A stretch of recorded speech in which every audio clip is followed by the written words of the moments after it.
invités qui vont nous parler de la santé autochtone et les questions éthiques qui peuvent être liées. Donc, ceux qui ne me connaissent pas, moi, je suis Félix Pajot, je suis responsable de l'accès éthique et santé. Donc, ça fait partie de notre deuxième conférence cette année, la conférence midi. Donc, d'entrée de jeu, je vais présenter nos invités, puis ensuite les laisser parler, puis on aura une période de questions à la suite pour échanger. On profitez-en, on n'est pas beaucoup, donc on va pouvoir avoir beaucoup de temps pour échanger entre nous. Ça va être très formateur, là, pour moi, entre autres, qui ne connais pas beaucoup encore les questions éthiques liées à la santé autochtone. Donc, je suis heureux de vous avoir aujourd'hui. Donc, on a Mme Marie-Aimée Labbé, qui est Innu et de la communauté Pessamite, éducatrice spécialisée diplômée au bac en psychoéducation à l'Université Laval. Elle travaille comme éducatrice spécialisée, intervenante scolaire et superviseur des classes TSA dans sa communauté. Je vais la laisser peut-être dire un petit peu plus de détails sur son parcours aussi. Je pense que vous aviez prévu dans votre présentation de le faire. Sinon, on a Mme Michèle Ricard, qui est infirmière de formation avec un parcours dans le réseau de la santé et des services sociaux et qui enseigne dans ce milieu depuis une trentaine d'années. Elle a aussi un baccalauréat en sciences infirmières, un certificat en gestion et en pédagogie. Et elle a une première maîtrise en santé communautaire, puis un fellowship en qualité et sécurité de soins. Et finalement, elle est étudiante au doctorat en santé communautaire, bientôt doctorante. Donc, un parcours quand même assez riche. Je vous laisse la parole, mesdames, dans l'ordre que vous voulez. Merci pour votre accueil. On va recourir au bon service de Madame Olivo pour partager l'écran et tourner les diapos. On vous rencontre aujourd'hui avec fierté, mais également avec humilité, parce que Madame Marie-Aimée et moi, on s'engage dans une voie qui est en constant développement, notamment au niveau des approches, des connaissances. On a des projets qui ont été plus vite que nous, des projets pour lesquels on rencontre des défis, des enjeux. Ceci étant, on vient vous présenter l'expérience du CHU de Québec, Université Laval. Donc, les 5 hôpitaux du CHU, incluant le Centre intégré de cancérologie, mais je me fais aussi la porte-parole des 2 autres établissements de la région, de la capitale nationale, qui sont des partenaires très, très près de nous. C'est un partenariat qui est extrêmement facilitant. Et on se fait également l'honneur, toutes les fois qu'on est invité à faire une présentation de la sorte, à être accompagnés par nos plus fidèles et nos plus importants partenaires, à savoir des représentants des communautés des Premières Nations, des personnes autochtones. Alors, je pense, Marie-Aimée, sans me tromper, qu'on est rendu quelque part à 4 présentations ensemble, ainsi qu'un voyage au Yukon, dont on vous parlera tout à l'heure. Donc, on plante une graine aujourd'hui. On prévoit avoir une quarantaine de minutes de présentation pour probablement autant de questions là, à la hauteur de vos attentes. D'ailleurs, voyez-vous, c'est une photo que Mme Labbé nous a partagée. Alors, c'est vraiment d'une rare richesse, tout ce qu'on peut produire, co-construire ensemble. J'inviterai Mme Olivo à changer la diapo. Ce qu'on prévoit discuter avec vous aujourd'hui, c'est compléter peut-être la présentation qui a été faite par M. Pajot. On veut vous montrer un petit peu qui sont les principales communautés autochtones qui sont desservies par le CHU, mais vous comprendrez que s'ils font un passage au CHU, ils peuvent aussi bien en faire un au CIUS de la capitale nationale et à l'IUCPQ selon les profils de santé et de pathologie des gens. On vous rapporte également les besoins des Autochtones selon nos 2 perspectives différentes. On va en profiter pour aborder la question, le concept de sécurisation culturelle, le chemin parcouru par le CHU et ses partenaires jusqu'à maintenant, celui qui est planifié. On va également vous préciser l'Alliance régionale qui est née. On va vous parler de différents projets qui sont implantés, à savoir la Chambre d'hôtellerie hospitalière inspirée des us et coutumes autochtones, ainsi que l'intégration de postes de navigateurs usagers autochtones et d'agents de liaison. Dans le jargon, à l'heure actuelle, on est un peu pris avec les nomenclatures des fonctions et des types d'emploi tels que précisés par le ministère versus celles dont on a besoin concrètement dans les milieux de travail. Donc, quand vous voyez l'acronyme APPR-L pour le CHU de Québec, ça signifie que notre agente de liaison est en les faits une agente de planification, de programmation et de recherche à qui nous avons confié une fonction additionnelle de liaison.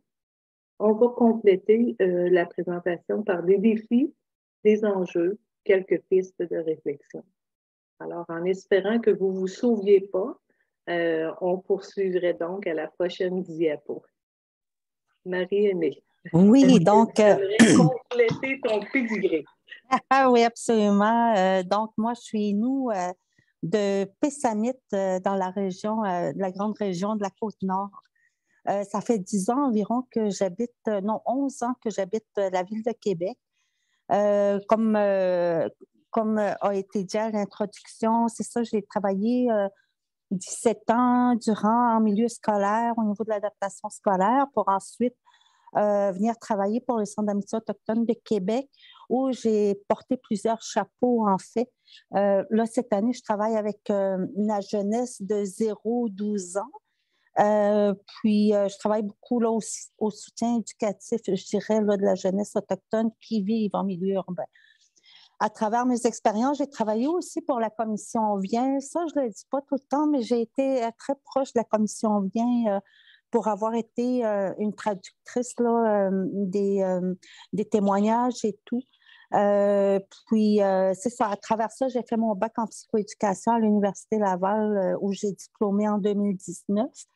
Mais j'ai une formation de base en éducation spécialisée que j'ai fait en 96. Puis à travers ça, j'ai fait des petites formations ici et là, pour toujours là, pouvoir me mettre à jour. Puis c'est ça, actuellement, je suis au Centre d'amitié autochtone de Québec. Puis depuis 3 ans, je crois, hein, Michel, on travaille beaucoup en collaboration là, pour différents projets. C'est ça, un travail de partenariat là, qui est quand même assez voyons, comment je dirais le mot. Ça m'arrive souvent, ça, d'avoir comme des blancs là, au niveau des mots parce que vous comprendrez que le français n'étant pas ma langue première, j'essaie de... Donc, c'est ça. Voici Un mon bon parcours. partenariat, si je peux t'aider. Oui, oui. Merci, Michel. Alors, est-ce que tu as fait le tour? Ça te convient, Marie? Absolument, oui. Alors, je vous dirais que moi, je ne répéterai pas ce que M. Pajot a dit de moi, mais je vous dirais que depuis bientôt 2 ans, j'ai été nommée responsable du dossier autochtone au CHU de Québec.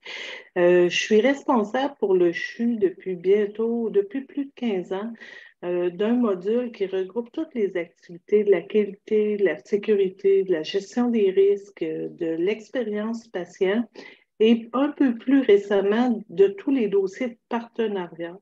Or, c'est par le biais du partenariat que je suis devenue responsable, en plus du dossier autochtone, du dossier des personnes handicapées, de la clientèle de langue anglaise, la santé et le mieux-être des hommes, les dossiers ethnoculturels. Et depuis encore plus récemment, on vient de me confier la responsabilité du dossier EDI.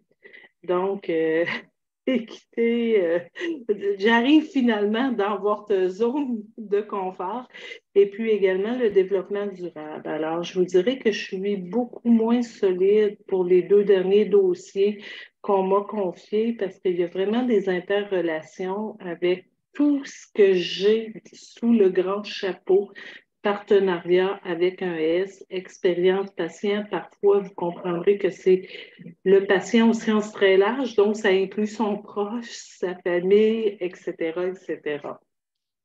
Donc, lorsque j'ai eu la responsabilité du dossier autochtone, je partais de quasiment zéro.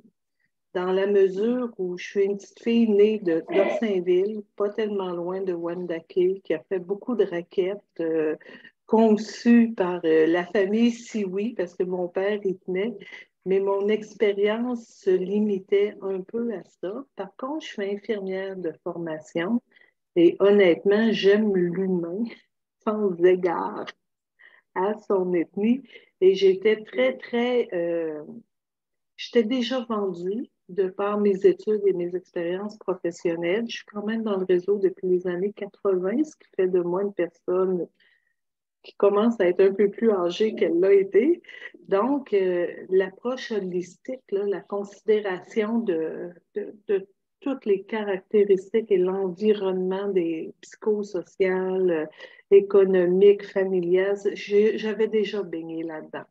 Donc, j'ai le goût de vous dire avec beaucoup d'humilité que j'ai été une bonne candidate pour occuper la fonction qu'on m'a confiée, mais il n'en demeure pas moins que j'ai eu le réflexe dès le début de m'associer. J'ai frappé à la porte de l'UCPP, donc chez Mme Julien, à celle du CIUS, en disant, ben, coudonc, on est tous les trois des établissements de santé, on est les trois seuls, mais on s'est dit probablement que les connaissances et les approches, les arrimages que je vais faire pourront servir les deux autres établissements. Alors, on a eu le réflexe également de se tourner vers le Centre d'amitié autochtone de Québec, vers le Centre multiservice Mammut, ainsi que vers Mamit Inuit, qui, bien qu'ils ont un siège social, je vous dirais, sur le territoire Wendake, ils couvrent beaucoup de communautés des Premières Nations sur la Côte-Nord. Donc, je vous dirais qu'en faisant ces arrimages-là, rapidement, on s'est également associé avec la Commission sur la santé et les services sociaux des Premières Nations du Québec et du Labrador, une autre instance avec laquelle on avait fait des approches timides il y a environ 3 ans parce qu'on avait beaucoup de clientèle qui nous venait de la Romaine. On avait beaucoup d'indices à l'effet que nos soins étaient plus ou moins adéquats, pour ne pas dire qu'ils ne répondaient pas aux besoins et aux attentes. Donc, vous allez le voir plus loin dans la présentation, ce fut une chance, cette proactivité-là, une très grande chance. Je passerai à la prochaine diapo. Alors, un peu pour vous dire, la diapo est un peu petite, mais vous allez pouvoir vous procurer la présentation. Tout ça pour vous dire que quand on regarde un peu où sont les Autochtones au Québec, la région de Québec jusqu'à l'est reçoit principalement des Premières Nations. Au Québec, nous avons très peu de métiers et nous avons à l'occasion des Inuits. Sauf que vous savez peut-être que le CHU de Québec a un service d'évacuation aéromédicale. Et c'est comme si la carte géographique pour le nord du Québec et les Inuits a été divisée en deux. Donc, les 5-6 communautés inuites les plus à l'est sont desservies par EVAC et peuvent recevoir des soins à Québec, alors qu'il y a un réseau beaucoup plus naturel, beaucoup mieux développé sur l'île de Montréal. Mais ça fait en sorte que quand on regarde le dossier autochtone, on doit se préoccuper Premières Nations et Inuits, Premières Nations étant notre dominante. Puis vous savez, je vous ai parlé des Inuits, mais il faut penser que bien qu'il y ait le site, la Chaudière-Appalaches, il y a plusieurs des patients de la rive sud de Québec qui sont soignés par la capitale nationale, notamment pour nos programmes spécialisés ou surspécialisés. Je vous amènerai à la prochaine diapo. Et à la prochaine diapo, Marie-Aimée, je te cède la parole parce qu'on tenait d'entrée de jeu à vous présenter les besoins des Autochtones tels qu'ils nous ont été rapportés et interprétés selon 2 paires de lunettes différentes. Donc, c'est ça, comme les Autochtones ont à aller vers les grands centres pour recevoir des soins de santé, des services qui sont plutôt spécialisés qu'on n'aura pas dans nos régions, comme on parle de la Basse-Côte-Nord, la Côte-Nord. On- c'est ça, les personnes autochtones sont souvent appelées à quitter toute une communauté lorsqu'ils ont à recevoir ce service-là. Puis, parmi les besoins, mais c'est sûr que pour les gens des communautés qui arrivent à Québec, par exemple, l'un des premiers besoins de ces gens-là, ça va être d'être près de d'autres autochtones, de d'autres personnes, même s'ils proviennent de d'autres nations, il y a comme ce sentiment d'appartenance-là qui est urgent à combler chez les gens parce que sinon, surtout si la personne n'a pas sorti souvent de la communauté, ben, c'est difficile de s'adapter à un milieu urbain, même si c'est seulement temporaire. Donc, souvent, les gens vont être appelés naturellement, vont aller vers d'autres personnes qui, qui, qui font partie du même groupe d'appartenance qu'eux.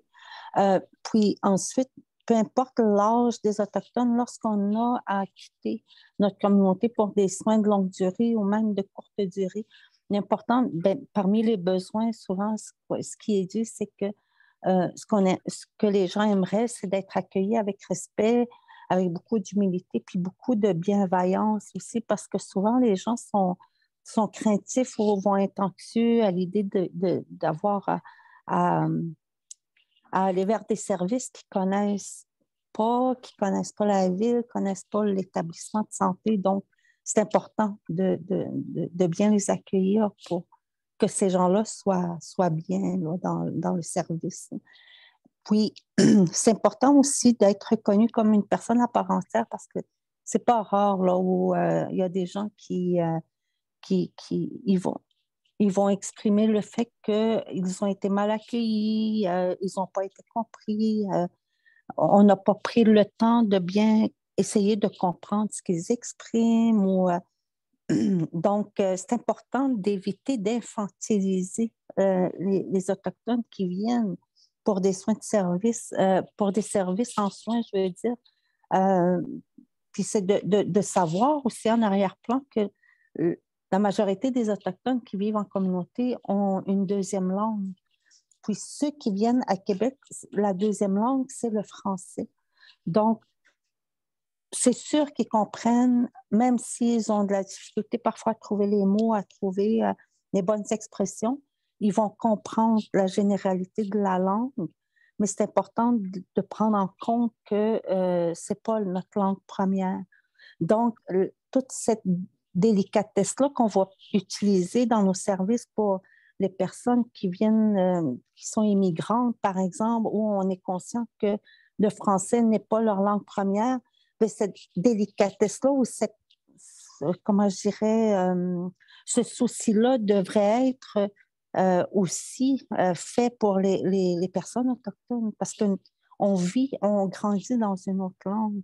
Puis le français, ben, souvent, on le parle, mais on ne le maîtrisera jamais, probablement jamais parfaitement.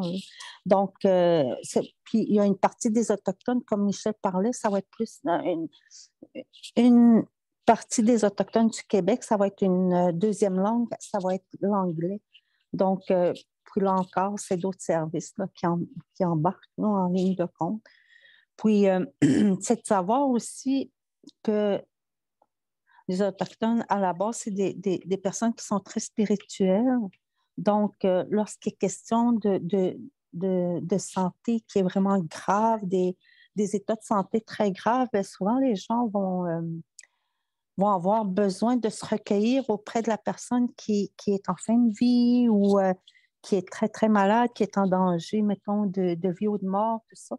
Bien, c'est important de respecter ce besoin-là qu'ont les gens à être à proximité de la personne malade. Puis souvent, ben, chez les Autochtones, c'est ça l'une des valeurs premières, c'est la famille. La famille est au-dessus de toutes les autres valeurs, je dirais. Puis quand on a un membre de notre famille qui est malade, c'est sûr, naturellement, les oncles, les tantes, les grands-parents, les enfants, les nièces, les neveux, on va aller vers nos personnes malades pour leur donner cette force-là, pour le respect à la vie est tellement grand que ça vient comme prendre toute la place dans nos valeurs, je dirais. C'est pour ça que souvent, dans les hôpitaux où ça va être une des difficultés, c'est ce besoin-là d'être à proximité des personnes malades qui ne sera pas compris par les établissements. D'où l'importance, on va vous parler tantôt du voyage au Yukon qu'on a fait, puis les choses qu'on a réalisées avec Michel. Ça rejoint un peu là, ce besoin-là qu'ont encore les Autochtones là, dans les milieux, en milieu urbain, je dirais. Me Oui, permettrais-tu, Marie-Aimée, de t'interrompre une seconde pour vous absolument. donner Oui, un exemple de l'impact de cette valeur-là qui est très, très important pour les Autochtones? Nous avons eu, il y a quelques mois, une personne autochtone qui est rentrée pour des soins intensifs et qui finalement se sont avérés être des soins de confort, des soins palliatifs. Et lorsque la famille a été informée là, du pronostic plutôt sombre de leurs proches, c'est un autobus de 50 personnes qui s'est déplacé. Alors, vous oui, comprenez que c'est un défi pour une organisation, parce que le salon des familles, généralement, c'est 8-10 places. Les Autochtones ne veulent pas déranger, ils ne veulent pas prendre toute la place, mais nos environnements physiques ne sont pas conçus pour recevoir une cinquantaine de personnes à la fois. Puis c'est pas du voyeurisme, là. Ils ne sont pas là juste pour dire qu'ils sont venus, ils veulent voir, ils veulent être près de la personne. Donc, on a innové avec l'aide d'Autochtones en disant, mais comment on peut gérer la situation à la satisfaction de tous?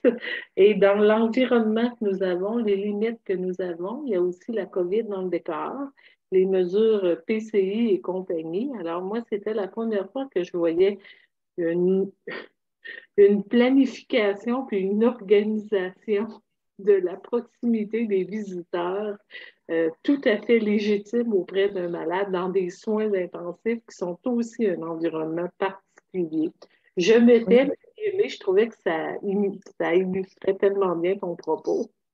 Oui, absolument. Puis pour l'avoir vécu, moi, personnellement, moi, c'était mon beau-frère, entre autres, le frère à mon mari, qui était vraiment entre la vie et la mort. Puis c'était aux soins intensifs, en traumatologie. Puis c'était épouvantable comment on était nombreux. Puis là, on se disait, ben, il ne faut pas y aller tout ensemble, on n'a pas le droit, il faut 2 personnes à la fois, mais tu sais que la personne, elle vient de faire 6 heures de route pour venir voir. Donc, toi, tu laisses ta place. À chaque jour, tu laisses ta place à d'autres. Tu sais, c'est toutes ces réalités-là auxquelles nous, on doit se conformer, mais en même temps qui nous empêche finalement de vivre les derniers moments, des fois avec nos personnes proches, nos personnes chères. Puis je pense que c'est comment je dirais, cette façon de voir les choses, cette valeur-là qu'on a, je pense que elle est là pour rester, d'après moi, puis ça va être difficile de changer ça. Donc, c'est là pour rester, d'après moi. Là. Puis c'est pour ça que c'est important de prendre conscience que les familles, c'est important pour nous. Puis, il y a le fait aussi que c'est dans la spiritualité qu'on va accompagner nos personnes malades, souvent. Puis, on va utiliser beaucoup l'humour aussi. Puis ça, c'est important de bien le comprendre, que cet humour-là, pour nous, chez les Autochtones, euh, c'est très présent dans notre quotidien. Euh, Cet humour-là, c'est ce qui nous a accompagnés depuis des centaines d'années. C'est ce qui nous a permis aussi de pouvoir passer au travers les traumatismes, à travers l'histoire. Je pense que l'humour, le rire, la joie de vivre nous a permis d'être résilients dans notre vie, dans nos histoires, tout ça. Donc, c'est important qu'on reconnaisse que l'humour, ce n'est pas, chez l'Autochtone, ce n'est pas une façon de, comment je dirais, Ridiculiser. oui, c'est ça. Puis l'humour, c'est un vecteur pour nous, là, c'est un vecteur de bonnes relations là, entre les gens. Si un Autochtone vous parle avec humour, vous taquine, c'est pas pour vous se moquer de vous, mais c'est vraiment là, une marque de confiance qu'on va, même auprès de la personne malade en fin de vie, on va utiliser beaucoup l'humour avec nos personnes malades. Entre nous aussi, ce qui nous permet d'être plus forts devant l'adversité, je dirais, puis devant le drame, ben, c'est l'humour qui vient comme englober un peu ces aspects-là. Donc, puis l'important aussi, parmi les besoins, c'est d'avoir un espace sécurisant. Là. Culturellement, là, je dirais, là, pour permettre le silence et euh, des moments de silence, puis des moments de prière aussi, parce que, comme je vous disais, c'est un peuple qui est, ben, la nation est très spirituelle, donc on a besoin de faire le vide parfois pour laisser place à ces moments-là je dirais, de méditation, puis ensuite, ben, c'est sûr que les Autochtones, à la base, ont peur de déranger. Hein? Michel vient de le dire. Puis, c'est sûr que c'est important. On n'arrivera pas on ne déplacera pas des meubles, on n'arrivera pas pour tout tasser. Il va falloir souvent, on va nous faire signe pour pouvoir avancer puis rentrer dans une salle, mettons, ben, des fois, il faut accompagner ces gens-là parce qu'il y a tout cet aspect les gens sont réservés, vont être timides ou ils n'osent pas déranger. Donc, ça fait partie des besoins des Autochtones, mais c'est difficile de l'exprimer pour eux. Souvent parce que la langue, justement, il y a une barrière de langue, il y a une barrière tu sais, on parle de préjugés, mais il y a des Autochtones, des fois, ils n'ont jamais sorti ils ont jamais sorti de leur communauté. Donc, il y a cette peur-là d'être mal accueilli, d'être mal reçu. Puis il y a la peur aussi, on va dire les vrais mots, de subir du racisme dans les milieux, que ce soit hospitaliers, dans les différents services de santé, parce que c'est une réalité qu'on vit encore aujourd'hui en 2023. Donc, mais là, on parle des services de santé, mais c'est un phénomène qui existe ailleurs aussi, en éducation, dans les écoles. C'est pas seulement les services de santé qui sont... oui, c'est ça, ça fait le tour un peu des besoins. Là, Merci, Marie-Aimée. Je prendrai le relais avec ma vision à moi, qui est à plusieurs niveaux très compatible avec celle de Marie-Aimée. Mais je vous dirais que ce que je vous présente, c'est les besoins qui m'ont été rapportés, qui ont été exprimés, soit par les Autochtones, soit par leurs proches, mais aussi par les intervenants du CHU. Alors, ce que j'ai mis en bleu, c'est vraiment les besoins exprimés par les intervenants. Alors, il est sûr que ce que la clientèle autochtone nous demande de différentes façons, c'est d'arriver au CHU dans un milieu qui est accueillant et humain. Et quand on leur demande qu'est-ce que ça veut dire pour eux, accueillant et humain, on le dit, c'est assez clair, pas de préjugés, pas de racisme. Alors, je me fais leur porte-voix. On nous demande également de s'assurer qu'il y a une communication bidirectionnelle, c'est-à-dire nous vers eux, eux vers nous, mais qui soit fluide et facilitée. On travaille encore très fort à ce que le personnel n'oublie pas de quémander, d'activer le service d'interprétariat parce qu'il est disponible. On travaille très fort à traduire des documents dans des langues autochtones. Le défi qu'on rencontre, c'est que chaque premier peuple a sa langue et entre les communautés, il y a des variantes. Alors, juste pour vous faire sourire, à l'automne dernier, on avait eu la demande de traduire des capsules d'informations, d'enseignement sur la dialyse, donc la suppléance rénale. Et on se dit, ben voyons, c'est pas si pire que ça. Écoutez, il y a eu 3 mois de travail. Là-dessus, il y en a eu 1 mois et demi, là. Les ressources étaient là. C'est juste de s'assurer de choisir le bon mot qui allait convenir au plus grand nombre possible de communautés. Et je suis certaine qu'on a un produit qui va être apprécié parce que l'effort est là, mais il n'est certainement pas parfait non plus, parce que, comme je vous disais, des capsules, ça en aurait pris dans plus d'une langue et d'une sous-langue ou un dialecte, que je dirais gentiment. Ce qu'on nous demande aussi, c'est que reconnaître qu'une majorité de la clientèle autochtone qu'on a vive un déracinement géographique, euh, puis un arrachement d'auprès de leur communauté, de leurs proches, de leurs habitudes. Puis, quand il y a des déracinements de cette nature-là, c'est jamais bien, bien le fun, hein? Je vais vous parler des grossesses à risque. C'est anxiogène. Ils viennent dans nos murs plusieurs mois pour parfois donner naissance à un enfant qui est de très petit poids, très prématuré. Et là, on parle encore d'un séjour additionnel de plusieurs mois. Si je vous parle des gens qui rentrent chez nous pour des problèmes de néphrologie, qui sont en attente d'une greffe rénale, qu'elle fonctionne ou qu'elle ne fonctionne pas, on va parler de plusieurs séances de suppléance rénale par semaine pour de longs mois, de longues années, parfois en direction des soins palliatifs. Beaucoup de clientèles autochtones viennent en nos murs pour des cas complexes de pédiatrie. Je vous dis, puis là, je ne vous parle même pas de la cancérologie, qui, elle aussi, on parle bien souvent de plusieurs mois et années de traitement. Donc, ces gens-là, ils aimeraient bien avoir les soins près d'eux. Ce n'est pas toujours possible. Et puis, quand il s'agit de sauver sa vie, généralement, on choisit l'option ou le service qui est le plus spécialisé, qui est le plus promoteur, qui est le plus développé et mettez tous les superlatifs que vous voulez.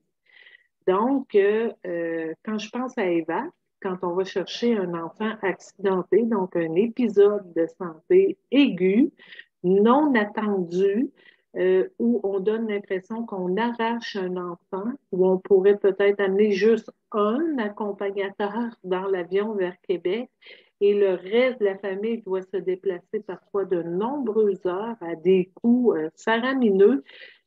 Moi, je suis une mère de 3 enfants. Je vais vous dire que j'aimerais pas pantoute le feeling de confier mon enfant de parfaits inconnus avec un état précaire de santé, parfois très critique. Donc, c'est ce qu'ils vivent.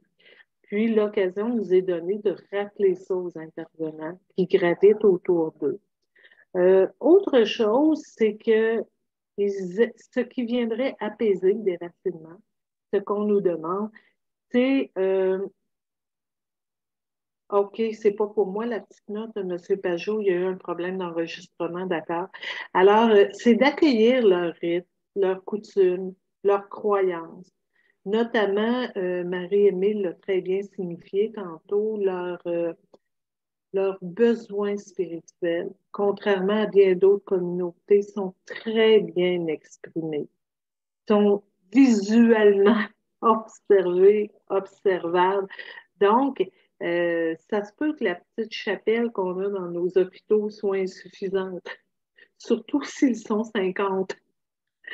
Euh, Ça se peut que leur rythme soit très différent de ce qu'on connaît. Donc, il y a comme des surprises qu'on ne doit pas faire apparaître dans notre travail, dans notre visage, pardon, et les accepter telles qu'elles sont, tout simplement. Euh, Ce qu'ils nous demandent également, c'est de connaître, de comprendre, d'être sensible, de considérer et d'adapter l'approche. Ils ont des historiques de blessures que les autres ethnies n'ont pas. Ils sont arrivés bien avant nous. Parfois, ils sont accueillis comme des étrangers, comme des touristes, comme des voyageurs. Sont sur leur territoire, souvent des territoires non cédés. Alors, cette connaissance-là, il faut l'avoir dans notre ADN. Puis, ce qui vient compliquer les choses et rendre le dossier très sensible, c'est vraiment tous les drames dont on entend parler depuis Joyce. C'est sûr qu'avec le rapport Vient, les femmes violentées, les femmes disparues, les enfants, etc., là, on est dans un melting pot d'émotions à gérer, mais qui ne doit pas du tout entraver la réponse aux besoins de santé et services sociaux qu'ont ces gens-là. Ils ont aussi des besoins spécifiques, je vous les ai nommés tout à l'heure. On n'est pas capable, nous, de faire une gestion généralisée de l'approche aux Autochtones parce que ça ne se vit pas de la même façon quand j'ai à travailler avec un enfant, un grand prématuré, une femme qui a peur de perdre son bébé puis qui va rester immobilisée au lit pendant 6 mois au CHUL, loin de tout le monde. La personne qui s'enligne dans un parcours de fin de vie, la personne qui est inquiète, très, très, très malade et affaiblie par de la chimiothérapie. Donc, on a autant de portraits qu'on a de réalité à gérer. Puis, malgré ces besoins-là qui nous sont clairement rapportés, j'ai des intervenants qui, depuis au moins 3 ans, si ce n'est pas 4 ans, ça a commencé avant la COVID, pour être précis, là, ils nous réclament des moyens, des outils, des formations pour s'adapter à ces nouvelles réalités-là. Parfois, un employé qui répond sec, c'est peut-être parce qu'il vient de s'essayer en anglais pour se faire comprendre d'une personne autochtone. Le monde de perception est très grand, mais nos personnels, il y en a qui nous le disent, là, je suis triste, j'aurais voulu faire plus, je ne savais pas comment ça se fait que je n'ai pas d'outils déjà traduits pour m'aider comment ça se fait que je n'ai pas d'images, de pictogrammes, mes outils d'enseignement, d'accompagnement, etc., etc. Et depuis la formation obligatoire ENA, qui a été lancée dans le cadre de la sécurisation culturelle dont je vais vous parler tout à l'heure, il y a des gens qui reviennent à la charge en disant « C'est beau, il y a des bouts de l'histoire que je ne connaissais pas, mais ça ne me dit pas plus comment mieux faire, comment bien faire. » Ça veut dire quoi pour une infirmière, pour un médecin, pour un ergothérapeute, nommer toutes les professions qu'il y a dans les hôpitaux? Ça veut dire quoi concrètement? Faire un accueil sécurisant à une personne autochtone. Comment ça se traduit? Il y a des bons coups, il y a des gens qui ont l'intuition, qui ont la sensibilité. Il y en a d'autres qui voudraient bien, mais ils ne l'ont pas. Ils ont besoin d'un petit guide. Alors, je vous dirais que c'est la conjoncture de ces deux besoins-là qui nous a servi de levier parce que vraiment, on s'est mis en mode action en disant non, on ne peut pas laisser souffrir deux groupes qui sont en interaction où l'un peut aider l'autre et vice-versa. Je vous inviterai, Madame Olivo, à la prochaine. Alors, la sécurisation culturelle, c'est une approche. Hein? Juste avant, Mme Ricard, je ne sais pas, Annie-Julien avait la main levée. Je ne sais pas si vous voulez prendre une question tout de suite ou à la fin. C'est comme vous voulez. J'ai aucun problème à prendre les questions au fur et à mesure. Marie-Aimée, est-ce que ça te convient? Oui, ça me convient aussi. Oui. Bien, merci beaucoup. Ma question que je voulais poser, c'est concernant les familles, justement, par exemple, comme en soins palliatifs, là, vous parliez d'une situation qui avait beaucoup de membres de la famille qui s'étaient présentés. Est-ce que vous avez une attente particulière par rapport à ça, quitte à vous trouver un local de disponible pour pouvoir vous rassembler dans l'hôpital? C'est ce genre d'initiative-là qui serait pertinent pour vous? C'est bien que tu poses la question, Annie, parce que vous allez voir plus tard, on a obtenu une subvention du ministère sous l'angle de la sécurisation culturelle. Et l'un des projets dont on a amorcé la co-construction vise notamment à créer un lieu de rassemblement selon les us et coutumes des Autochtones à même les locaux du CHU. On n'est pas rendu tellement loin dans le projet. On va aborder la question tout à l'heure, mais je pense que ça va répondre à ta question, Annie. Merci beaucoup. Alors, la sécurisation, on s'est permise de reprendre la définition que le ministère a retenue dans son guide qui a été largement diffusé. Je prends quelques instants pour la relire. Donc, approche qui reconnaît la présence d'inéquité vécue par les Autochtones et qui cherche à combler les écarts par des pratiques sécurisantes. Offrir des soins, des services culturellement sécurisants, concerne l'ensemble des acteurs du système de la santé et des services sociaux. Marie-Aimée parlait tantôt que les inéquités et leurs impacts, on les retrouve aussi dans d'autres secteurs tels l'éducation. Mais moi, mon champ d'expertise, c'est vraiment santé et services sociaux. Alors, chacun, quand on parle de chacun, c'est à la fois les intervenants et les autochtones, doivent cheminer en prenant conscience des croyances et des connaissances de tous et chacun à l'égard des Autochtones afin de promouvoir des comportements et des attitudes pertinents pour leur santé et leur mieux-être. On ne nous demande pas la lune. Moi, vieille infirmière, quand je lis ça, j'ai l'impression de relire un petit peu ce qu'on m'a enseigné en session 1 de soins infirmiers. Cependant, la pratique va vite. Parfois, on fait des catégories qui n'ont pas lieu d'être entre les individus. Alors, je nous amène en passant, si vous n'avez pas lu le guide, il y a des beaux concepts expliqués, il y a des belles... Il est bien ventilé, le guide. Il est intéressant à lire et formatif. La prochaine diapo. Alors, comme je vous disais, nous, quand on a su que ça allait pas bien au CHU, qu'on a commencé à se faire du partenariat régional, à parler avec la C3S des Premières Nations du Québec et du Labrador, les travaux, les enveloppes, les projets initiés par le ministère nous ont aidés à concrétiser des choses. On fait en sorte qu'une bonne intention se soit traduite en action.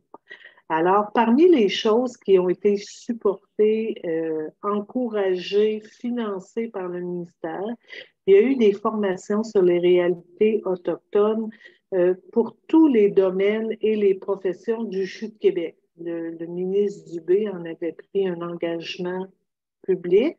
Alors, ce que ça veut dire pour le CHU, c'est rien de moins de 15 000 personnes à former. À un minimum de 1h45 sur des capsules que les gens peuvent voir selon leur disponibilité. Mais on a le duo du contrôle, de s'assurer que les gens l'ont fait dans un contexte où, vous savez, la pénurie, les départs du personnel, donc on a un gros roulement. En date d'il y a quelques semaines, on était rendu à 7700 personnes formées encore au travail du CHU. Alors, on est à peu près à la moitié de l'exercice qui est quand même très important. Autre chose, on a eu des demandes de stage qu'on n'a pas sollicitées, mais des gens qui avaient des initiatives, soit au niveau du maîtrise, au niveau de la faculté de médecine, qui de près ou de loin concernaient les Autochtones. Alors, ils ont levé la main, ils nous ont approchés en disant, puisque vous faites des mouvements au CHU, est-ce qu'on pourrait nous s'insérer, être intégrés dans le milieu? Et ce fut le cas. On en a eu au moins 3. Ce que dit également le guide quand on parle d'augmenter la capacité du milieu au regard de la sécurisation culturelle, on va parler de connaissances de base, on va parler d'informations sur la présence des Autochtones parce qu'ils sont nombreux en région urbaine. Le problème que l'on rencontre, c'est qu'ils ne s'identifient pas nécessairement comme personnes autochtones et nos systèmes d'information ne permettent pas non plus de les identifier. On nous demande dans le guide toujours d'accroître les connaissances sur les besoins spécifiques. Marie-Aimée, j'ai l'impression que tu avais relu le guide avant la présentation d'aujourd'hui parce qu'on reparle de proximité, de famille proche, famille et le respect de la globalité. Alors, pour le reste, je vais vous l'attitude bienveillante, chaleureuse, respect des silences, la timidité, tout y est. Donc, je nous amènerai à la prochaine diapo. Toujours dans le cadre, donc, de la sécurisation culturelle, mais un peu avant ce que j'ai appelé les drames tristement célèbres. Je vous ai donné quelques exemples dont j'ai déjà parlé, dont j'ai déjà vendu la mèche là, précédemment. Donc, il y a eu des activités de connaissances mutuelles avec la commission, des partenaires de la région. Il y a eu de l'interprétariat de la traduction. À l'heure actuelle, on a quelques documents cliniques d'enseignement qui sont traduits en Innu, en Escapi et en langue anglaise. On a formé les membres du conseil d'administration ainsi que tous les directeurs du CHU. La formation sur la sensibilisation, comme je vous disais, à la hauteur de 5700 personnes actuellement. On a engagé mon APPR liaison. On a documenté de façon formelle les caractéristiques et les besoins des clientèles déracinées à moyen et à long terme pour des soins hospitaliers. On s'est arrimé avec Manit et Nuat. À l'époque, ils avaient un projet pilote de démonstration que ça prenait des infirmières de liaison dans les organismes autochtones. On a participé à plusieurs activités de réconciliation. Comme je vous disais, on a été un site de stage et on l'est encore pour des étudiants de maîtrise et du doctorat. Il y a deux de ces stages-là qui sont des étudiants de l'Université Laval. Il y en a un qui nous provient de l'Université de Concordia et le quatrième nous viendrait à nouveau de l'Université Laval. La prochaine diapo. Alors, encore de façon concrète, ça veut dire quoi au CHU? Qu'est-ce qu'on a fait pour démontrer notre rapport à la sécurisation? C'est qu'on a commémoré notamment un arbre sur les terrains du CHU. On a eu un petit bébé qui ne devait pas naître aussi rapidement. Suivant sa naissance, il ne devait pas vivre. Suivant les soins qu'il a reçus, il a survécu et c'est un petit bonhomme qui a 8-10 ans aujourd'hui, qui est en pleine forme. Et la communauté culturelle qui accompagnait cet enfant-là, à tour de rôle, allait faire des offrandes à un arbre sur le boulevard Laurier, un arbre qui était sur les terrains du CHU. Et ils nous ont demandé la permission de commémorer cet arbre-là. Ça nous a fait une joie immense, sauf que quand on a voulu procéder, l'arbre était dans la servitude de la ville de Québec et il était atteint d'une maladie et il devait être abattu. Alors, c'est une petite histoire drôle parce que là, il a fallu se soucier de la santé de l'arbre pour finalement, après plusieurs mois, on a rescapé l'arbre et il a fait l'objet d'une belle cérémonie. Et vous allez voir, on a une photographie tout à l'heure. On a écrit nos premiers articles sur la mise en valeur de la culture autochtone. Nous en avons rédigé 2 à l'heure actuelle. Les membres du conseil d'administration du CHU rappellent à toute ouverture de leur séance publique qu'on occupe des terres non cédées. Et parfois, on fait un petit clin d'œil à un événement culturel autochtone durant ou autour de la séance du conseil pour démontrer qu'ils font partie des nôtres. Je vous ai parlé des postes que le CHU a eu, mais dans les faits, quand je vous dis ça, je vous compte un mensonge. C'est pas le CHU qui a eu les ressources, c'est la région qui a eu des ressources. On se les départage, mais administrativement, ils doivent être gérés par quelqu'un, si ce n'est que pour la paye et l'horaire. Alors, le navigateur de patients autochtones est administrativement sous mon aile, mais il offre des services aux 3 établissements de la province. La première agente de liaison dotée est au CIUS de la capitale nationale, mais elle offre à nouveau des services à tout le monde. Et là, on va attendre la dotation d'un 2e poste de navigateur et d'un 2e poste d'agente de liaison. On a ouvert une chambre inspirée des premiers peuples à l'hôtellerie hospitalière en complicité avec la Fondation québécoise du cancer, qui a fait beaucoup parler d'elle. Ça fait au moins 2-3 fois qu'on va les rencontrer en savoir, mais comment vous avez réussi? Elle est magnifique, la chambre. Même les Autochtones, lorsqu'ils la voient, ils la visitent, ils disent, mon Dieu, que vous avez pensé à beaucoup de choses dans lesquelles on se retrouve. Le problème, c'est 12 Premières Nations, comment on fait pour construire une chambre où tout le monde va un peu beaucoup se reconnaître. Donc, il y a des aînés, des communautés qui ont travaillé avec nous en nous disant, bon, là, OK, toi, t'aimes le castor, moi, j'aime l'ours. Y a-t-il une couleur qu'on pourrait mettre à la place? Les noms des Premières Nations, c'est pas tout le monde qui les connaisse. Comment on pourrait les illustrer? Ah, ils ont dit on a un tronc commun autour des plumes. Alors, ce sont des plumes qu'on a fait sculpter, c'est sous l'initiative des gens, des Autochtones. Ils ont trouvé un arbre sacré dans lequel ils ont taillé 12 plumes de bois sur lesquels les noms des Premières Nations ont été écrits. Bref, ça fait parler parce que, notamment, la Fondation québécoise du cancer a plus d'une hôtellerie. Et nous, quand on les a approchés, ils nous ont d'emblée, et je le répète, là, d'emblée réservé la salle, l'espace le plus grand dans leur hôtellerie. Donc, la chambre qu'on nous a allouée, au lieu d'avoir une fenêtre, elle en avait deux. Et en termes de pieds carrés, elle nous permet de coucher 5 personnes dans la même chambre. C'est un lit double, mais un lit double gigogne avec des armoires dans lesquelles il y a deux matelas pliants avec toute la literie qui va avec. Donc, je vous mets en appétit parce qu'on a une photographie tout à l'heure.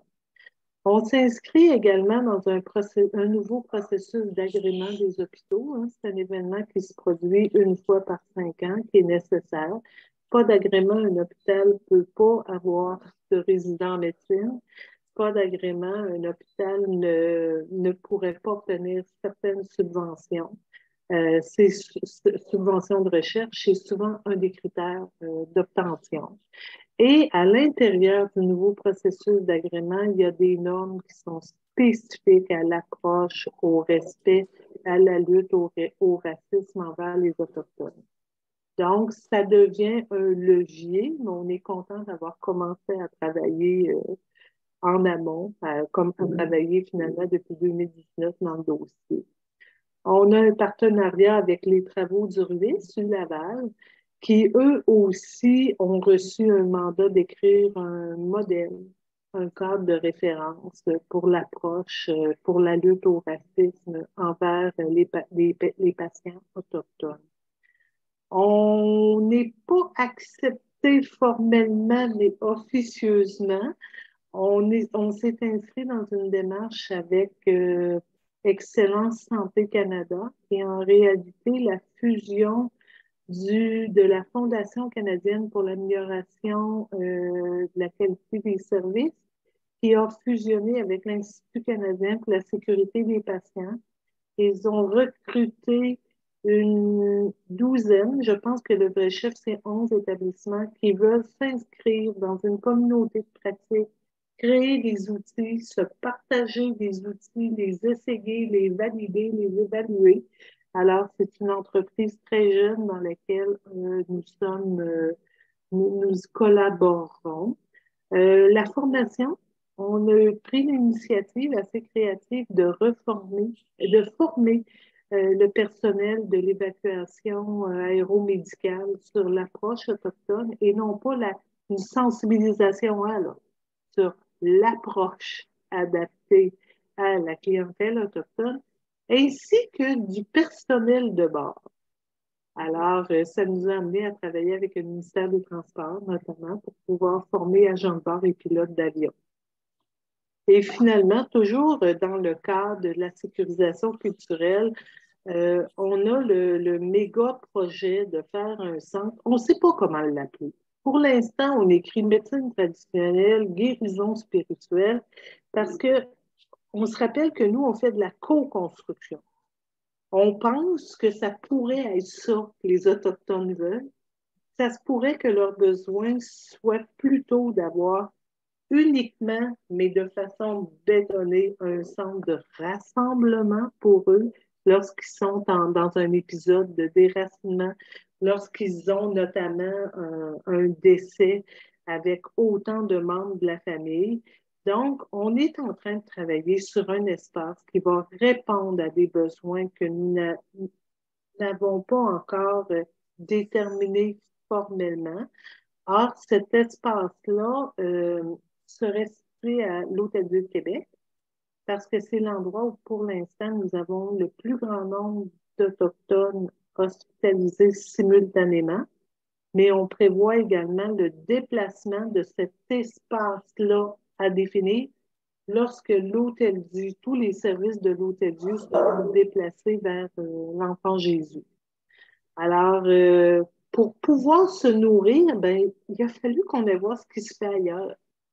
Alors, c'est pour ça on est notamment allé au Yukon.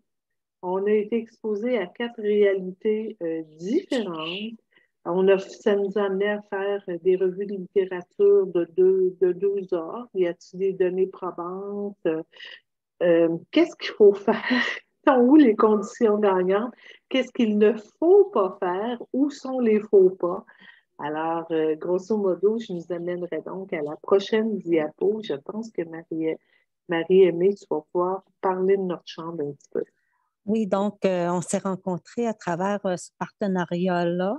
On s'est rencontrés justement pour la co-construction d'une chambre qui allait être destinée aux personnes issues des Premières Nations. On était une bonne équipe de travail, Michel. On provenait de plusieurs communautés autochtones, puis ça a été un travail ardu au début parce que on ne se connaissait pas, hein? On ne se connaissait pas du tout. Non, c'est ça, mais en même temps, tu sais, c'est le choix des matériaux, le choix des symboles qu'on allait faire, ce qu'on ne venait pas à tous, parce que pour nous, ça n'avait pas la même signification que pour l'autre communauté. Donc, on a eu beaucoup de pourparlers avant de pouvoir s'arrimer, puis de faire des choix là, qui allaient être représentatifs là, pour chacun de nous. Donc, ce qu'on voit ici dans les photos, c'est vraiment le groupe de travail qui rassemblait là, différents organismes qui travaillent auprès des Autochtones ici à Québec, entre autres. Puis, ce qu'on peut voir ici aussi, c'est ça, c'est la chambre excusez-moi, à l'hôtellerie qui est vraiment inspirée de la culture autochtone ici. Ce que j'aimerais peut-être attirer votre attention, parce que Marie-Aimée ne le dira pas par humilité, mais moi, je me permets de le dire, là, le mur où vous voyez des cadres, ce sont tous des photos significatives prises par Marie-Aimée pour décorer la chambre.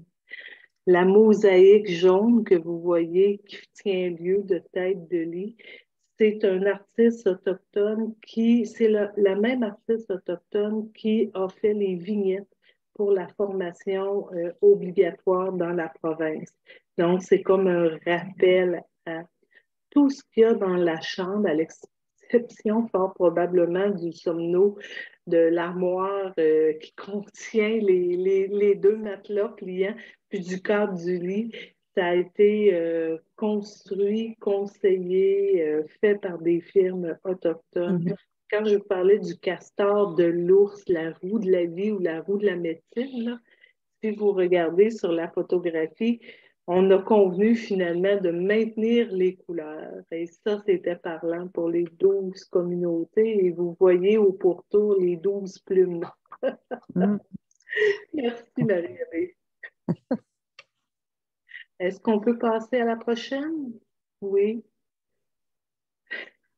Ça, ici, on voit l'arbre sacré du CHUL, comme Michel nous l'a expliqué précédemment. C'est cet arbre-là, Michel, que tu nous parlais. En plein ça. Oui.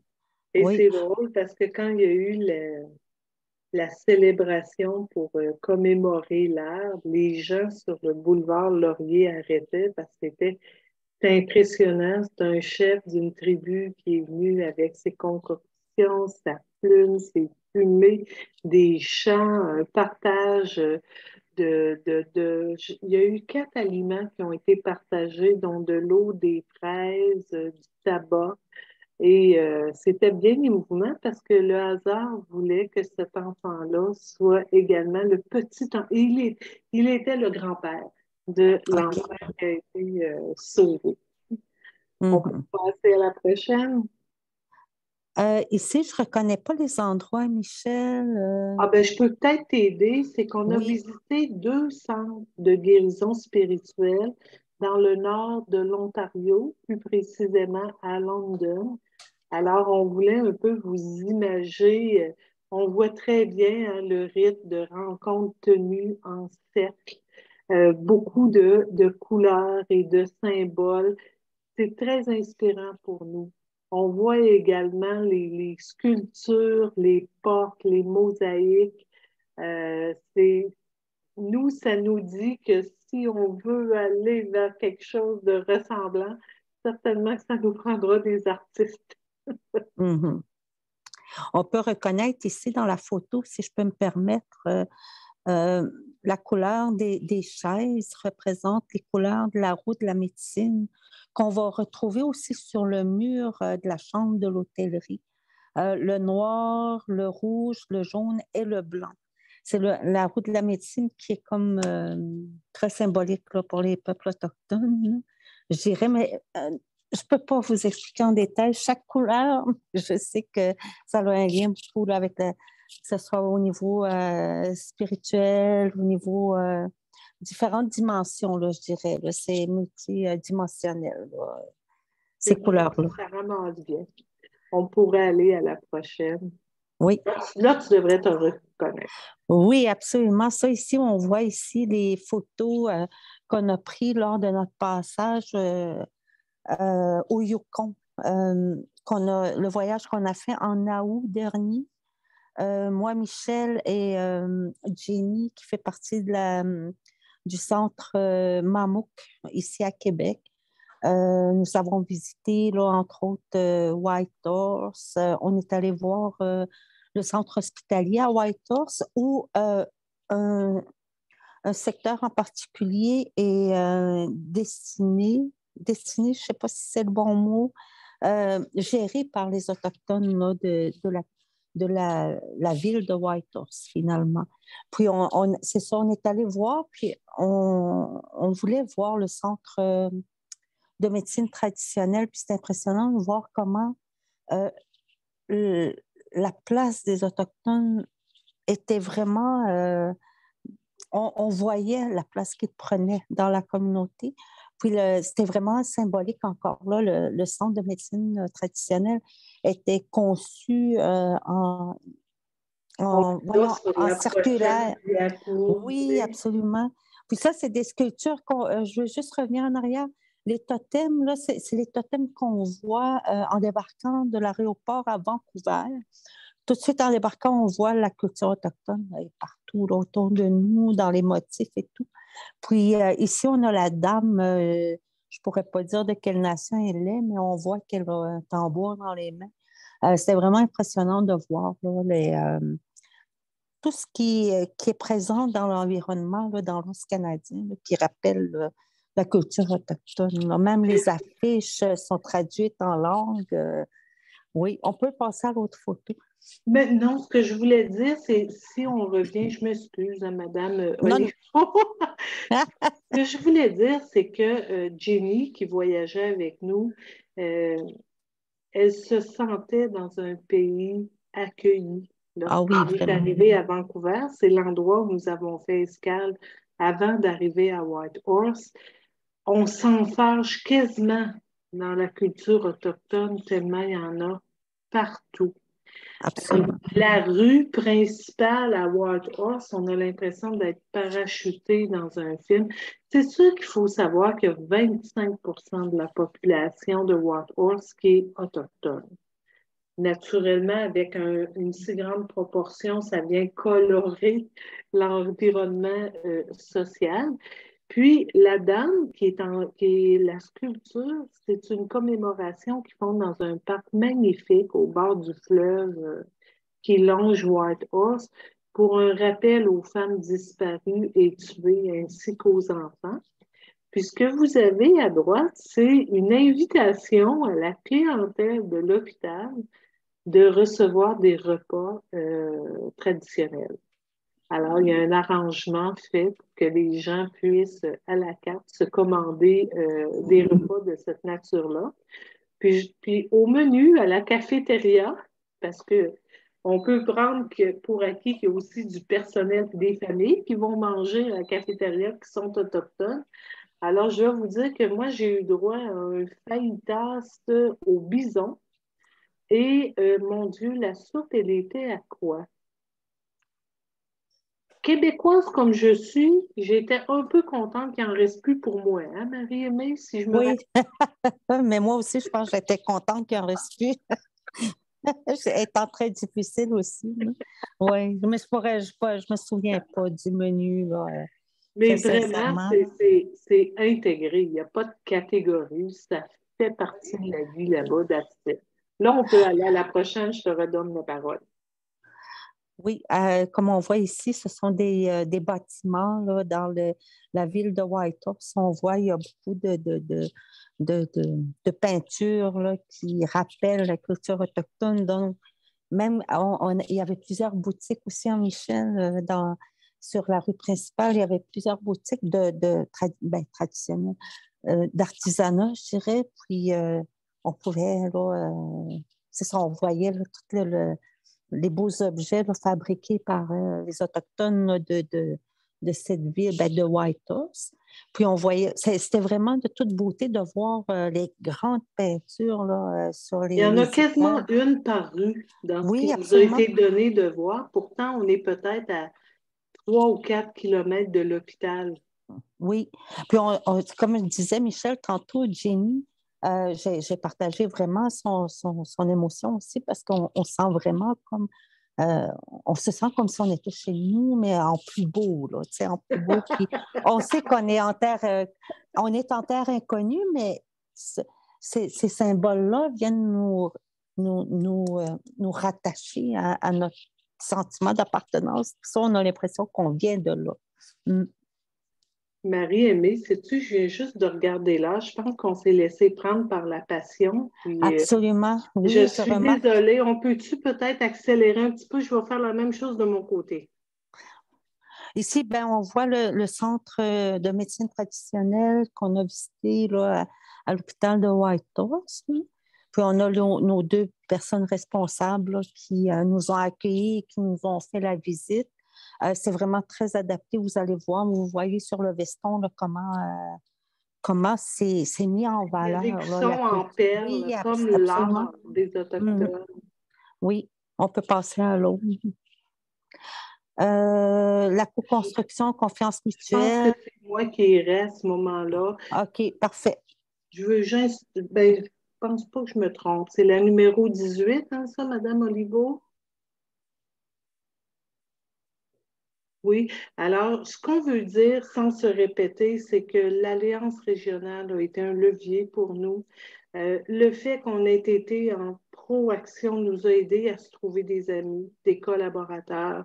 On a même eu à un moment donné un bris de service parce que j'avais ma navigatrice de patient qui a été malade et l'organisme communautaire nous a offert une ressource en remplacement. Ils sont tous présents dans notre co-création de notre centre qu'on appelle médecine traditionnelle guérison spirituelle, à défaut de pouvoir le nommer autrement pour l'instant. La description de fonction de nos travailleurs auprès du personnel autochtone a été coécrite avec nos partenaires, a été expérimentée et partagée avec nos partenaires régionaux également. Il nous reste à peaufiner peut-être l'évaluation de tout ce qu'on fait. On a l'impression qu'on fait beaucoup de choses, mais la certitude qu'on veut avoir, c'est ce qu'on fait répondre véritablement aux besoins des Autochtones. Or, les seules personnes qui peuvent nous fournir ce feedback-là, ce sont les utilisateurs de nos services. Donc, on est en voie là, de faire des choses. Pour la Chambre, c'est pas mal acquis. On a un processus qui est en train de s'écrire pour voir est-ce que notre formation a donné quelque chose chez EVAC. Et dans les années 24-25, qui est l'échéancier pour la construction de notre centre, on va faire la même chose. On s'est engagé à le faire. La prochaine diapo, c'est toi. Défi, enjeu, rapidement, Marie-Aimée. Oui, c'est ça. Ben, les défis restent toujours les mêmes, hein. C'est de développer davantage de formations ou de stages en milieu autochtone qui permettraient justement de défaire les mythes, les préjugés, tout ça qui permettrait de faciliter par la suite l'intégration l'accueil des nations autochtones dans les services des milieux urbains. C'est ça, c'est important d'être conscient aussi que lorsqu'on consulte un service, nous, en tant qu'Autochtones, il ne faut jamais oublier que c'est malgré toute la sensibilisation qui a été faite, tout n'est pas finalisé. Il reste encore beaucoup de chemin à faire de part et d'autre. Donc, il ne faut pas perdre ça de vue et de garder espoir que on va prendre plus de place dans le futur, là, je dirais. J'ai le goût de faire un petit aparté. Vous savez, on parle beaucoup depuis à peu près 1 an des biais inconscients. Bien, les biais inconscients, on a tendance à croire qu'ils viennent que du côté des intervenants, mais je pense qu'il y a aussi des biais inconscients, comme le dit Marie-Aimée, du côté des Autochtones qui prennent pour acquis que nous avons tous cheminé à la même vitesse. Mm-hmm. J'aime beaucoup quand tu dis qu'il faut apprendre parfois aux Autochtones à laisser le temps. Oui, Ça joue des absolument. deux côtés. Pour ma part, je vous dirais que excuse-moi Marie-Aimée, les pistes de solutions. Ben, je pense qu'on a beaucoup parlé, je pense, déjà des pistes de solutions à travers ce que tu nous décrivais, là, à travers des diapositives. Là. Je pense que ça résume là, pas mal tout ce qu'on Parfait. a présenté.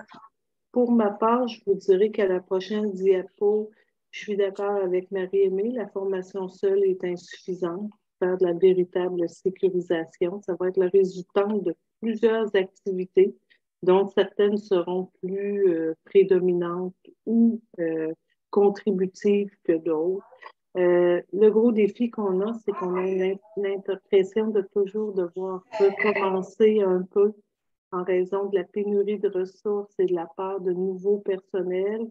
Alors, c'est un défi de s'assurer que toute nouvelle recrue soit contaminée par la bonne nouvelle. Les déplacements de la clientèle aussi vers le site qui est en construction, on ne veut pas perdre d'acquis lorsque ce déménagement-là sera fait. Il y a plus d'une langue autochtone, je vous l'ai dit tantôt. Alors, qui dit traduction, méfiez-vous. Traduction de quoi pour qui? Et puis, il y a un souci du continuum de soins aussi. On est 3 établissements qui sont en train d'apprendre à travailler ensemble. On peut avoir des patients qui vont transiter dans les 3, d'où l'importance d'avoir des navigateurs bien formés. Parmi les pistes de solutions à la prochaine diapo, alors on a un plan robuste d'action au CHU. Je sais qu'il en est de même pour mes partenaires. On a une structure de gouverne avec des activités obligatoires à l'embauche. C'est très aidant, encadrant. On met des énergies. C'est facile d'entretenir des contacts avec Marie-Aimée, avec Madame Julien, avec les autres, mais on convient qu'il y a des départs à la retraite, il y a des départs pour maladie, alors il y a un appel à la vigilance. Et puis, on a d'autres partenaires probablement qu'on n'a pas sollicités à l'heure actuelle, comme je pense à l'Association des femmes autochtones du Québec, où on leur fait des approches, on dit on pourrait être complémentaires, on pourrait être partenaires. Bref, on reste à l'affût. Je salue la qualité de l'alliance que nous avons dans la région. Je crois que c'est une partie de la réponse à pourquoi ça va si bien dans la capitale nationale. Et puis finalement, on quitte à se faire tirer parce qu'on va pas assez vite, on essaie de saisir toutes les opportunités de faire mieux parce que les besoins qu'on nous a signifiés sont réels. Certains sont faciles à répondre, d'autres demandent des ajustements, mais on est dans ce passage-là à répondre aux besoins. C'est tout. On s'excuse pour la nation. On vous remercie beaucoup aussi pour votre écoute. Ça a été, comme disait Michel, on a dépassé notre temps. Mais moi, je tenais à vous remercier là, pour celles qui sont là. S'il y a des questions, on pourrait prendre peut-être quelques questions.